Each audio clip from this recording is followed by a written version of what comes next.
salutations and welcome to the Rant Squad. I am the Water Dog. This is Jordan. And this is Bernard. And we are here in Bill, Texas, in the Water Dog Man Cave. That's right, paradise. The wilderness. Paradise. It's the camp. That's what we call my dad's house, man. When all the family from Missouri comes down, that's what we call it. This is staying at the camp. Staying at the camp. All right, guys. Hey, we're going to do our week 3 picks, and right now let's have a look at our standings. Clint was the big man last week. He went 5-1. He ups his record to 11-7, so he put himself back in contention. Right. All righty. Consistency broken. That's right. Good thing. Brittany went 4-2, so you are 13-5. You are on the leaderboard. You're at the top. And then I was the low man last week at 3-3, going now 12-6. So it's Brendan 13-5, I'm 12-6, and Clint's 11-7. So we're a game apart is really what we are, walking all through that. So let's do it. Going into now our picks here. So first big game we got is New Orleans at Atlanta. So I'm gonna start this thing. New Orleans has been really good. They played a really tough game last week. But Atlanta was my pick to win the division. Atlanta's playing at home. I can't see them losing another game right now. I gotta go with Atlanta. I think Atlanta's gonna win this game. That's just me.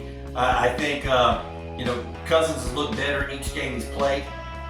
I think each game he's played better. I think that the team has looked good overall. I just wish that the coaches would make some better decisions on the fourth quarter main drive of the game. But other than that, I like them. So here we go. Who you got, Mr. Clint? I'm gonna ride with you. Just seeing this game from the base level, New Orleans versus Atlanta. I know we talked about the Philly offense trying to give New Orleans the game last week, but really they were all over them. It was just bad coaching at the end of the half, a terrible fourth down fake tush push, that took points off the board. Hurts had a pick in the red zone, but when you really look at the amount of yards that Philly put on the New Orleans defense, and I think Kirk Cousins, they are confident. They had the last minute victory against the Eagles. They're confident because they went toe to toe with the back-to-back world champs. Arguably should have won the game. As Kirk Cousins says, they snatched defeat from the jaws of victory. And like I said, I just think their confidence is growing. I think we saw New Orleans finally exposed. The Vic Fangio really suffocated that offense and didn't let them do anything until the final drive. You put pressure on Derek Carr, he's not as effective, and that's really the thing. Is that Carr, to me, if he's got the time and stuff, he's great. But when you put something into his face, he becomes this different thing. Yeah, and I think Saquon tore up that New Orleans Saints defense. I don't think Kirk Cousins is going to have to do that much to win this game. I think they'll be able to run all over the Saints defense. Ooh, all right. Well, Mr. Brendan, Mr. Top of the leaderboard. I think this is always a really close game between these two teams. It always is every time they play. It's at Atlanta, which I think is a little bit of home field advantage to the Falcons. And I do agree, I think Atlanta's been more impressive than the Saints going into this. So give me Atlanta to win this game. A little bit different than Clint. I think it's a Kyle Pitts game. I think they will take Drake London. He'll have a few, but not a big game. I think they will make it their focus to stop Robinson. But to me, should have been a Kyle Pitts game last week. Thank you very much. But I think Kyle Pitts is really going to explode in this game, and it's going to be Atlanta by probably a field goal. But the Falcons will win this game. All right, here we go. Moving on to what I think is probably going to be the best game. Or if it's not the best game, it's probably going to be the second best game. When I seen this list, I thought this was going to be the best one to watch too. Minnesota and Green Bay. We've got the undefeated Vikings. You've got the 2-1 Packers. We've got 2 really good young head coaches, and we've got a game that I think is just going to boil down to, I think, something a little bit different. I really think in this game we need to look at the running games, because to me the running games I think is where we're going to probably see some differences. And the other thing about this is that Aaron Jones is coming back home to Green Bay. Yeah. And usually when you have these type of games, when you got these guys that are coming back home to play, for whatever reason there's that extra juice, and then you got it. And so, I mean, I picked the Vikings to make the playoffs. I didn't pick the Packers to make the playoffs. I got to go with my gut still. I'm saying Vikings. That's what I got. Clint, who you got? You're gonna laugh. What's that say? It says right there, run the ball. That's right, Minnesota. I saw the same thing. I said Aaron Jones is going back. I like Minnesota. The one question, this is the one question I have, is Darnold truly okay? He brushed it off like nothing was matter. That's my only worry. Is he fully healthy? But no, this is a tight one. But I agree. I think Aaron Jones. They're going to give him every opportunity to run, catch, and go out there and beat the Packers because the Packers didn't want him back. Yeah. So he's got a little chip on his shoulder. But this game is in Green Bay, so you could tell me Green Bay finds a way to win, and I would not be shocked. Well, yeah. Good coaching. Well, we always try to pick these games. The games I pick always, it's a coin flip. Yeah. I mean, and so you're really having to try to figure out, and then, sometimes I'm surprised and sometimes I'm not surprised about the outcomes of these games. But yeah, these are tight games. Yeah. And in the NFL, folks, it's hard to win. Yeah. I don't care who you're going, you're still going up against professionals. It's hard to win. This isn't like college football, okay?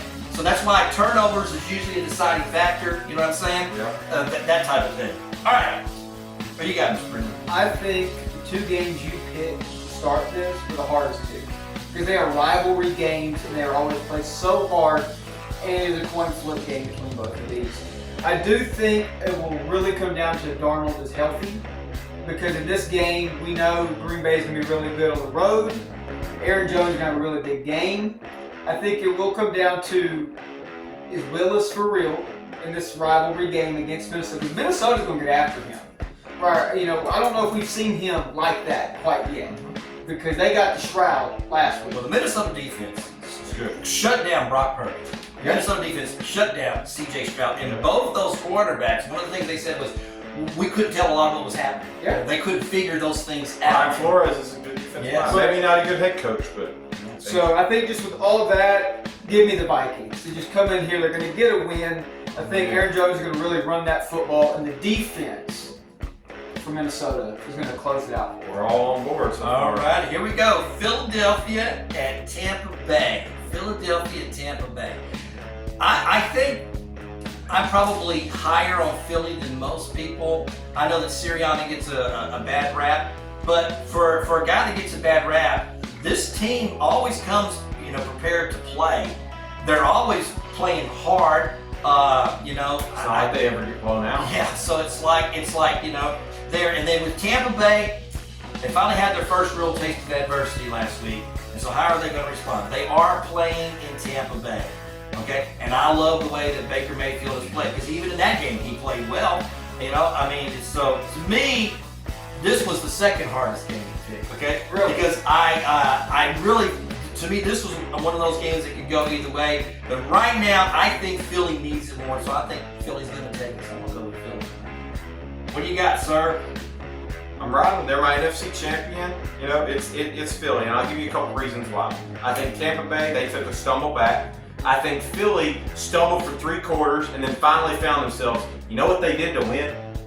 Ran the ball. Give the ball to Saquon Barkley. No A.J. Brown. They don't have any Devontae Smith, probably because of concussion. So we're looking to beat Jalen Hurts without his top 2 weapons. So he's got to do 3 things. He's got to get the ball in Goddard's hands. He's got to let Saquon Barkley run the ball. And when Jalen Hurts has an open seam, he's got to go get the yardage.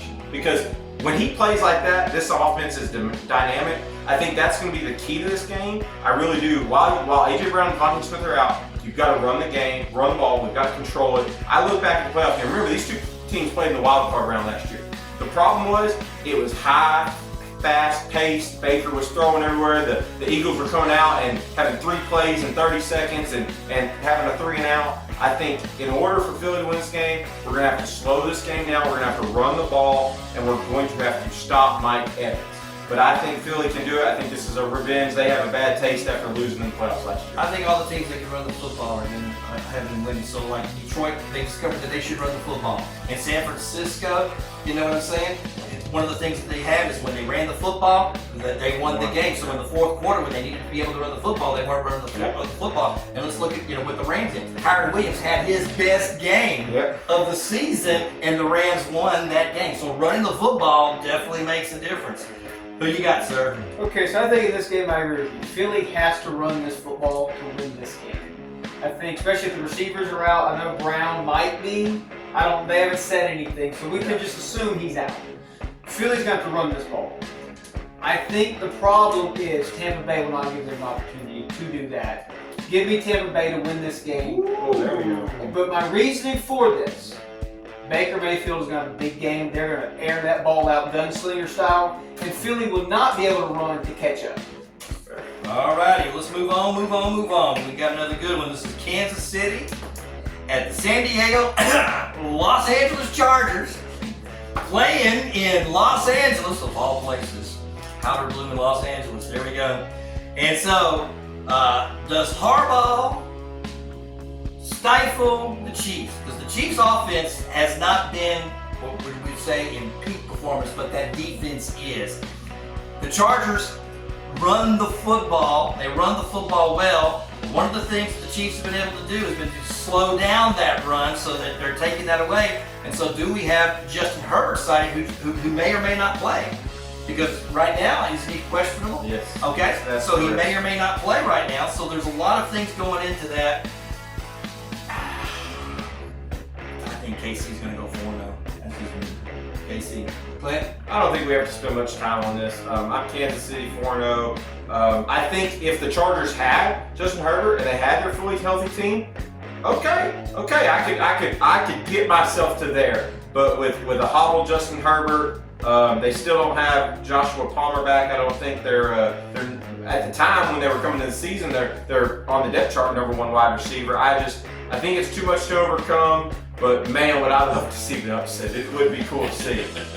Who you got, sir? Yeah, in this game, I'm picking the Kansas City Chiefs. Need any other explanation other than that? We got 3 weeks of film to show you. Just go watch that. All right, let's move on. Buffalo at Baltimore. Baltimore had the get right game, and so Buffalo had the destroy game. That gets back to my picks with Josh Allen, but we'll get to that in the next session. But man, this is just another good game because they're going to be playing at Baltimore, and Baltimore needs to win this game because not only do they need to win this game to catch up to the Steelers, but they need to win this game because of possible home field scenarios going into playoffs and stuff like that. And so there you go. But man, right now, look, the 2 best quarterbacks in the league are playing the best football, and they've got their teams 3-0. That's Patrick Mahomes in Kansas City, and that's Josh Allen in Buffalo, and I just think it's going to continue. I like Buffalo. Glenn, who you got? It was hard. It was definitely hard, but I think the team that took the harder road to get there, they're chippy. They almost lost in Dallas. I don't think it's happening. Baltimore's going to win this game. They're home. I like Baltimore. They got their first win. I think they're ready to build off of it. And really, for 3 quarters, they put a spanking on Dallas. Dallas just had the late. That's the biggest thing is Baltimore's offense. See, both the last 2 games, it's disappeared when we got to the 4th quarter. Whereas in the Chiefs game, it wasn't there for 3 quarters, and then it came alive in the 4th. They haven't put together a complete game, but I think this one they will because they have one of the best offensive lines in football. Run the ball. Keep that ball out of Josh Allen's hand, and you can win this game. If it comes down to the 4th quarter, who wins? If we're down to a 1-possession game, it's Baltimore and Buffalo. 1-possession game, 4th quarter. Is it high scoring or low scoring? Let's just say we'll go either way. If it's low scoring, who wins? Baltimore. If it's high scoring, who's Buffalo. Okay. So what about medium scoring? Baltimore. Baltimore. If they keep Josh Allen under 20, if they keep Josh Allen under 24 points, they'll win the game. All right. Who you got, sir? I think this was a tough game to pick, right? Josh Allen is arguably the best quarterback. Him and Patrick Mahomes, I will agree with you very much on that. They are the best 2, and they're 3-0. Baltimore to get right game, but they almost lost in Dallas. I think that when I look at this game, something just tells me the Ravens. And my reasoning is we've seen Buffalo look good, but the teams they have dominated, I think the Ravens are better than those teams. And so at home, Derrick Henry, I think, is going to have a really big day to limit Josh Allen's possessions. The same thing I said about Detroit last week. How they're going to beat Arizona, running the football, playing good defense when they have to. I think Baltimore's going to take that same strategy, and they're just going to run, limit possessions, and when they do get Josh Allen, get 1 or 2 3-and-outs, and that's when you get. All right. Final game. Man, this is a good game too. Seattle at Detroit. We're talking about the Seattle Seahawks, probably the least talked about team right now. Let's talk about undefeated. You know, and it's 3-0 that has been playing phenomenal football. On both sides of the ball, they look really, really good. You know, but they're playing in Detroit. Yeah, they are. They're playing in Detroit. They're playing in Detroit has discovered they've got to run the football to win games, and they've been doing that to win their games. They're 2-1. They're going to be playing at home. And, you know, as much as, man, I love underdog stories. So I kind of want Gino to really do something in this game and think, man, but I don't know. I just think Detroit. I think Detroit just continues. I think this is where Seattle gets his first taste of adversity. It's going to be in this game. So I got to go Detroit. Clint? I said Detroit. I think that they're going to show where Seattle's holes are. I think Detroit, they found what they got to do. You're exactly right. They got to run the ball. They got to get the David Montgomery and Jahmyr Gibbs is the best 1-2 punch. Yes, 1-2 punch. 1-1 punch, man. They're the best 1-1 punch in football right now. And Detroit, they're going to be at home. Those fans are hungry after that terrible loss a few weeks ago. Give me Detroit. Yeah, I think for the same reason, like I said against Buffalo. Seattle is 3-0, the teams they have played though. And they have looked impressive at times against these teams, but I do think Detroit is going to win this game. Not only because it's at home, I think their running game is going to be really good. Kenneth Walker, I don't know if he's going to play or not. We'll see, but Zach Charbonnet looked good in his. He looked good, but what I'm saying is the Detroit Lions' ability to just run that football, there's no comparison in this game. And I think Seattle, if they win this, then they're, I think, more of a legit team as far as undefeated and looking really good. Well, I think they're a legit team. By who they've beaten, though, is not. They're not beating playoff teams. Is what I'm saying to be 3-0. Sure. Where if they go in there and they beat Detroit, that would be impressive to me. But I think Detroit's going to win this. We always talk about the fact that there's going to be 4 to 5 new teams every year in the playoffs, and you just, you have to kind of say, okay, well, who are those teams going to be? All right, and so, I picked this year, I picked Minnesota, I picked Pittsburgh to basically, kind of surprise people. I didn't think it was going to come back into the playoffs. And Seattle, they could do it. Could do it, and then we're going to see also that Arizona's made up because this is a team. New Orleans, who started off strong, who still plays a strong game, we're going to see. So there's a lot of potential of new teams. San Diego's 2-1. Can they? They're 0-0. To be honest. Can they muster in? Can they muster it in? And so we'll find out. I just like when we talk about Seattle, they're 3-0, but it was with the Patriots, and then they it was the Broncos, Patriots, and then the Dolphins without Tua. So, like I said, if they win this game, that'd be impressive. It would change the way I view their team. But being 3-0 is a little bit more of a, I don't want to say cupcake 3 games because it's the NFL, everybody's good. But I think if you were to take all 32 teams, that would be a cupcake 3 games. All right, so we're all on Atlanta, we're all on Minnesota, we're all on Kansas City, we're all on Detroit. There's not going to be a lot of moving. The big thing is the Philadelphia-Tampa Bay game. Me and Clint, we're going to go with Philly. You're going with Tampa Bay, Mr. Brendan. And then when we talk about Buffalo and Baltimore, I got the Bills and y'all got the Ravens. So that's where it's going to all change up. Folks, that's all we got time for, brother. We've been the Rant Squad. I'm the Water Dog. This is Clint Jordan. This is Brendan Menard. and we are out of here.